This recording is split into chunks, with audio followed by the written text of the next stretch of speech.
and welcome to another evening of frank conversation here on Hard Copy, coming to you from our studios in Abuja. I'm Maokpe Ogun Yusuf. While Nigeria was consumed with domestic matters, contemplating a very sobering 64th Independence Day anniversary, the Middle Eastern state of Iran decided to do something no one saw coming: fire about 200 ballistic hypersonic missiles into the state of Israel in retaliation for what it says is the violation of Iran's sovereignty and the martyrdom of Hamas political leader Ismail Haniyeh, who was killed by an explosion in Tehran earlier this year, and the Israeli airstrike on the southern suburbs of Beirut last Friday that killed Hezbollah leader Hassan Nasrallah. Israel's very complex air defense system, including the famous Iron Dome and Davis Sling, were able to prevent most of the missiles from doing the damage intended. However, some of them did make their mark, resulting in casualties. Israel's Prime Minister Benjamin Netanyahu says Iran has made a big mistake and would pay dearly for it. Analysts have said what Iran's action amounts to is a declaration of war on Israel and would have dire consequences not only for the state of Iran, but for the general face of the Middle East. The question we ponder tonight is, how does this escalating conflict potentially affect Africa, Nigeria in particular, and how should the continent brace up to react? Already, the price of crude oil is soaring on the international market, something that could potentially affect the price of petrol, a commodity many Nigerians are already struggling to put in their vehicles. Shipping straits could also be affected. But while the economy is important, there's also the political positioning.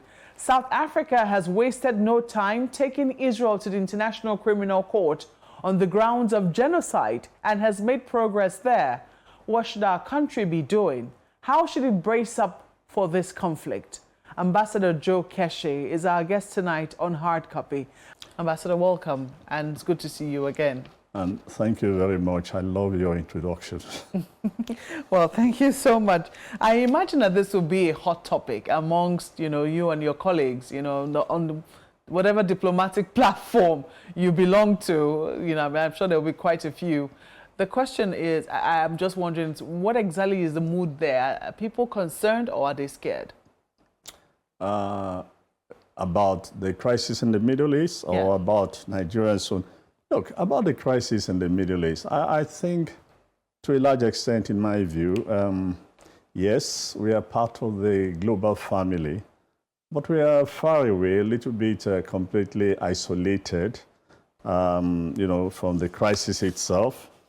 It's like it's a complete Middle East affairs. But like you rightly pointed out too, a couple of things could take place in one part of the world and invariably affect us. You remember the COVID thing, for example, that started from China. It eventually, brought the world to a close down. And nobody can now predict about what, the consequences of events taking place in the Middle East. The U.S. president said something that I found very strange, and I've been wondering why he did that. He would rather prefer that the Israelis retaliate, not, by not hitting the nuclear facilities of Iran, but go after the oil fields.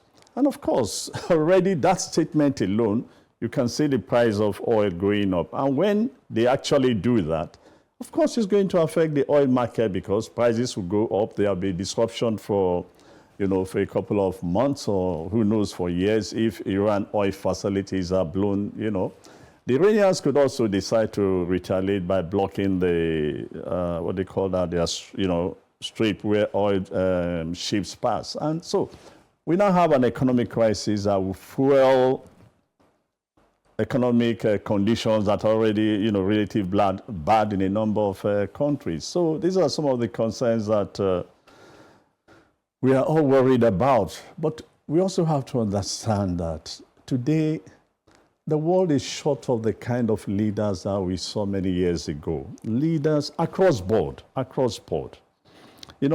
Even in Israel, you had rational leaders, you had matured leaders. You didn't have, tricksters like Netanyahu, who has this ambition of probably declaring himself the new the modern Moses, the longest-serving prime minister, and the guy who saved Israel from all its enemies, and and things like that. But you had people in the past who, despite their victories over the Arab countries, were prepared to settle down and make peace. And they did make some efforts. There was the Oslo Peace Accord. There was many concessions that have been given that, of course, didn't work. But the truth of the matter is that when you compare past leaders of Israel to the current generation of Israeli leaders, there's a vast difference. There's a completely different worldview.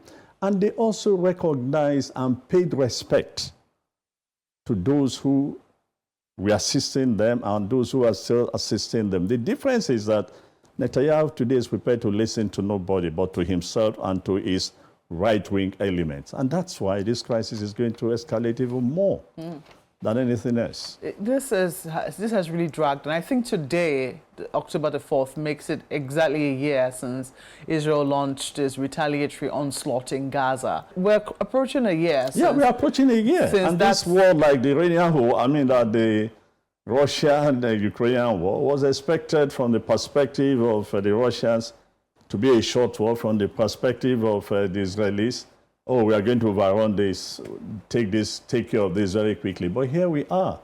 1 year later, the war has just broadened, escalated. And taking many lives with it. Taking many lives, thousands of lives, hostages not released. And you begin to question yourself, would it be right for leaders to sit down and rationalize this thing? You've killed enough people. Sometimes I say to myself, how do these leaders sleep when they see the television footages of people being killed, and then you see generals coming up making some false claims? Our strike was precise. We were aiming to kill a Hamas leader. And then you blew off a whole skyscraper and killed so many people just for one man. Look, it doesn't make sense. And that's the irrationality of the leadership you have today. And unfortunately, this is an election year in America.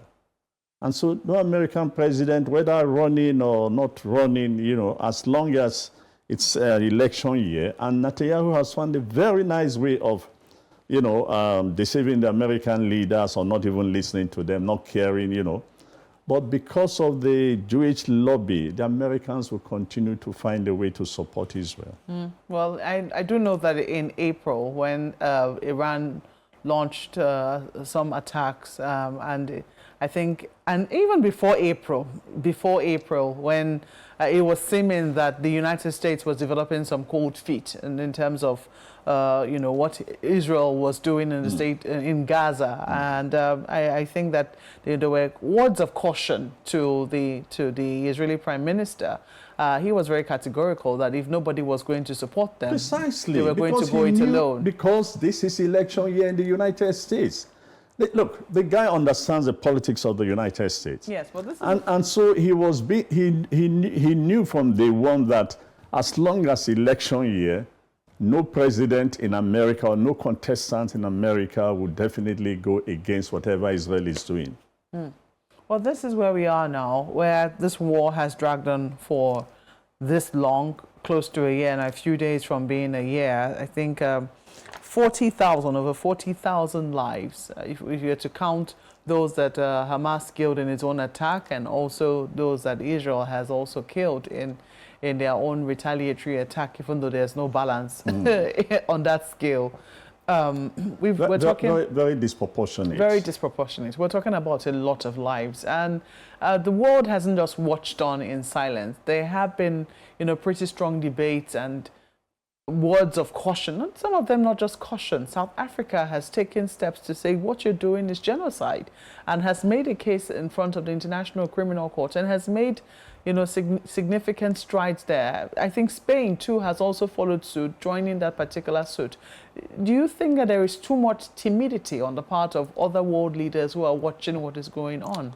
Absolutely, but I think the price we are paying today is that for so many years, we have allowed Israel to make all of us victims of the Holocaust committed against the Israel people. You know, there was a time in this world, anytime you say something against this, everybody say, Holocaust, Holocaust, Holocaust. So everybody, particularly in Western Europe, everybody just, decided to play it cool, and accepted it. So it becomes very difficult. Nobody wants to, at some point, seriously criticize Israel or take Israel on any issue because of the fear of being accused that, the genocide against the Jews, this is Holocaust. So we all are almost being accused of being part and parcel of the atrocities that were committed against the Jews. And the Jews are playing up on this all over the world.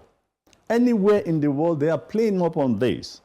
And so leaders are very, very cautious about this because, look, they've just lost control of it. And this is why you could see that everybody sits comfortably leaders sit comfortably in their capital. They say, we condemn these atrocities, but we suppose the rights of the Jewish to defend itself and things like that. I mean, what kind of contradictory statements are these? And then we all see the atrocities. We see kids, we see children who are not Hamas, who are not Hezbollah being killed. We see newborn babies being blown away. And then you come out and you make this same statement, they have the right to defend themselves, but no, it doesn't really make sense to me. We have lost, our humanity is being lost in terms of this war. So let me come to how it affects us. Because Nigeria, while we might think that we're far away from the conflict, we do know that also there is this Israel and the Middle East in general is where our religions come from. Nigerians are very religious people. Up north in the country, you have Nigerian Muslims are mostly Sunni Muslims, but we also have a growing Shia sect, as the case might be, and Iran is Shia, and there is that part. We've also seen some wave of that playing out in parts of northern Nigeria, where they feel that Nigeria has not been vocal enough in its condemnation of what they think the atrocities of what they believe the atrocities of Israel are. So how do you see this play out? And then we also see we have a very vibrant Christian population too that also look to Israel as the host of where the Messiah comes from. So how do we isolate this, telling our people that this is not a religious warfare, and maybe it doesn't need to get there. If you make a comparison with what has happened in the past, we seem to have reclined, our reactions. Generally, remember there was sometimes that Christians have been killed in the north over issues taking place in the Middle East. We are not seeing that happening now. And again, that might just simply be because of our own internal problems, our own internal contradictions and things like that.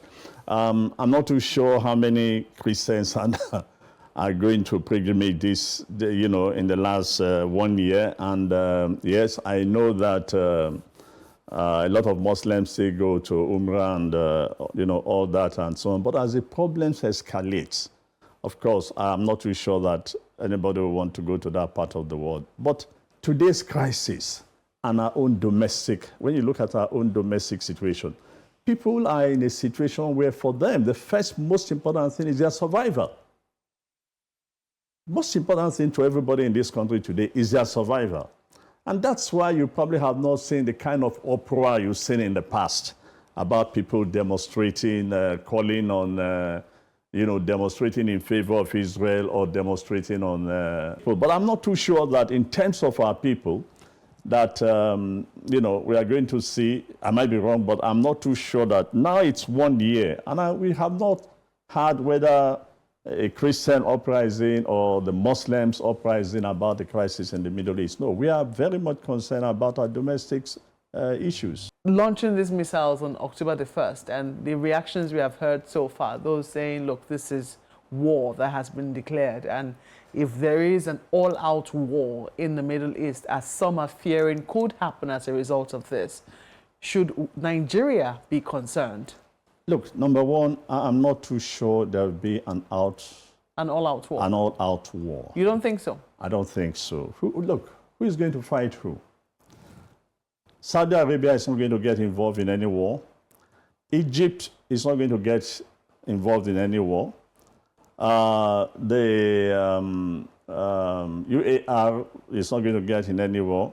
Jordan is not going to get involved in any war. On the contrary. How do you know this? On the contrary, and that's the answer to your question. On the contrary, Saudi Arabia, Jordan, they also have this iron cloud that has saved Israel. They're not going to pull it down and go and fight Israel.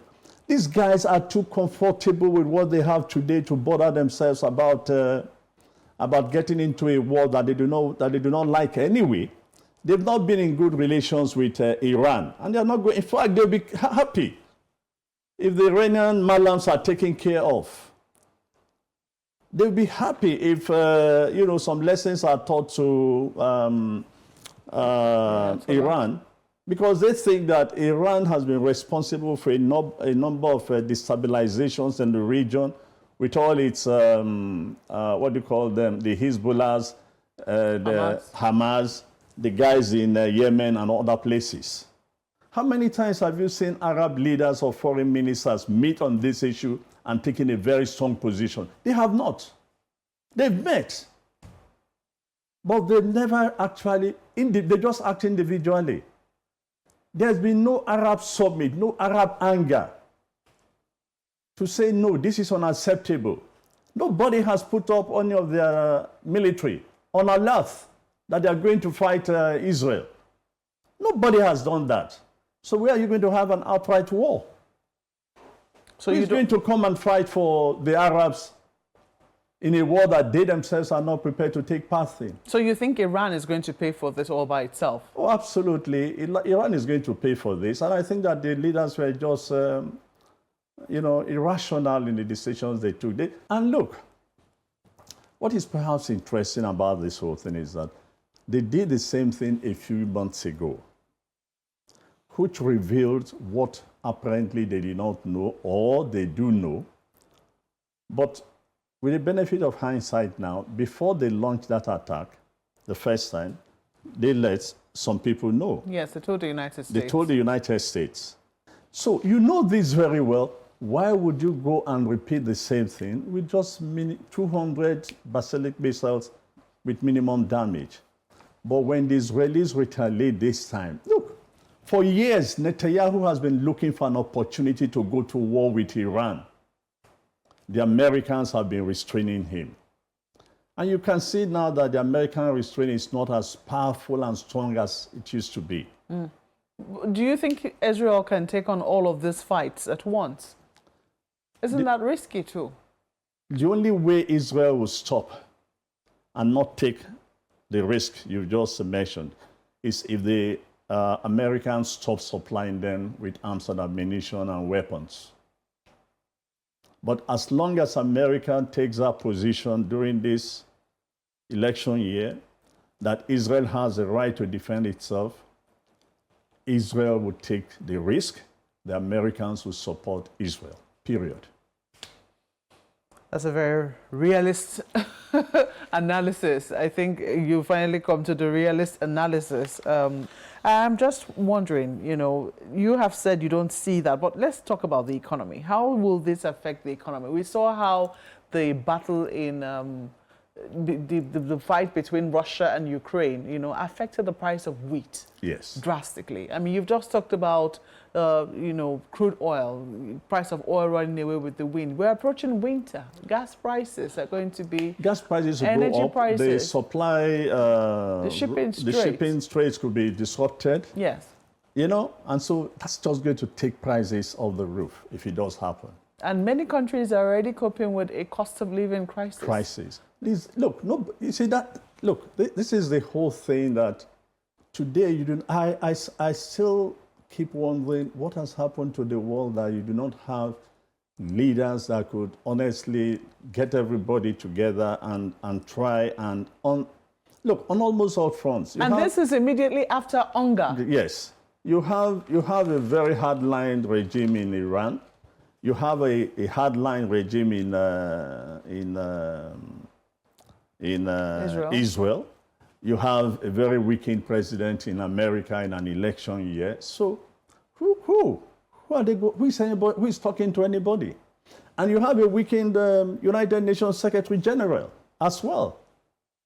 Let me ask you this finally. If you had the ear of the president or you had the ear of Nigeria's foreign minister, what would you be saying to him now that Nigeria ought to do, you know, in the face of this conflict that has the potential to escalate? Look, I think what I would be advising is that there should be a collective African response. First, because, you know, our voices in terms of global conflicts have always been quiet. We all seem to maintain a very quiet position. So nobody cares to listen to us as they did a couple of years ago. So what we'll probably do is, mobilize some African consensus and stick to that so that when we speak from that position of strength of a collective, you know, rather than individual countries. And when you say that a number of African countries, until only recently at the UN, you know, they've been relatively quiet, is because they themselves are dealing with serious problems, you know, at home. When you take our own case, for example, and foreign policy has been relegated to the background. So the only way out is not only to galvanize support for a position, or at least for a balanced position, but also use that strength of the collectives to lobby the world to come to some agreement about this crisis. And the truth of the fact is, when you look at crises only end when the parties are tired and when they think that this is the best time for them to make peace. And for now, Netanyahu is not tired, so he's going to continue fighting. Anybody else that gets into this crisis, whether it's Saudi Arabia, whether it's, he is going to make the same statement, everybody is going to make the same statement. Israel has the right to defend itself. There's no other statement you hear from the rest of the world other than Israel has the right to defend itself. But in saying that, they've ignored the long years of the suffering of the Palestinian people and Israel's colonization. The prime minister was arguing that it is not colonization, it is their land. No. Things have changed since Abraham, since Moses. That land has changed hands. So he can't be making that argument. Actually, the prime minister was not speaking to the world. The prime minister was speaking to his domain, to the people in Israel, particularly the right wing. He was not speaking to us. He was speaking, that speech was for a domestic audience, period. Well, there's so much more to discuss, but I know that time will not permit us. And certainly the story is a developing one, and I'm sure that, whether things change from bad to worse or prayerfully from bad to good. Let's hope from bad to good. Where we are now should be from bad to good. We hope that we can continue this conversation then. Ambassador Joe Keshi, thank you for coming on. Thank you, Margaret. Thanks for the interview, and nice seeing you again. Well, that's the program tonight, but it's not over until we've heard from you. So please use the handles on your screen to share your feedback with us. Thank you for watching. I'm Maokwe Ogun Yusuf. Good night.